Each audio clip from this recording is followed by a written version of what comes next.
Nú ætlum við aðeins að kíkja á eld. Eldur, það er að segja þegar eitthvað brennur. Við getum hugsað okkur hérna tvær spýtur sem er að brenna.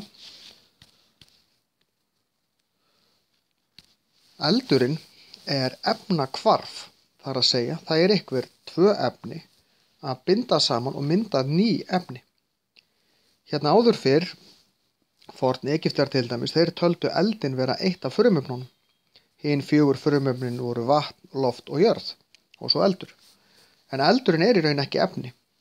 Eldur eða bruni, kallum þetta stundum bruna, er þegar að eitthvað efni gengur í samband við súrefni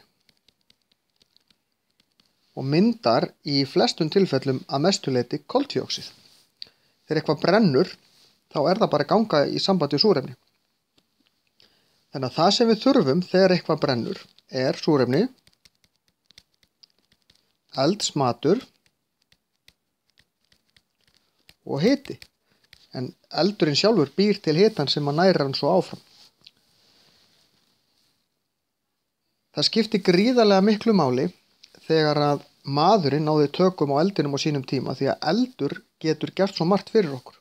Hann heldur rándurum í burtu, hann gat elda matinn, þannig að þeir gáttu borða miklu meira fullt af mat sem er ekki þetta að borða nema að sé hægt að elda hann.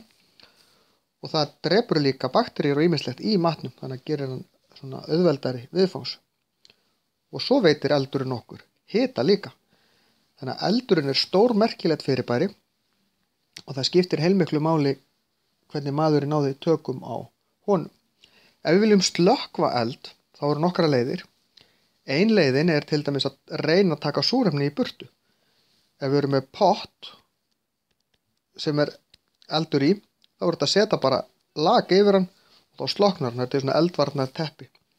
Slökkvutæki, þau miða því að annarkvort að kæla með vatni eða þá sprauta ykkur efni á sem að drepur súrefni í loftinu. Tekur súrefni í burtu og þá deyr eldurinn.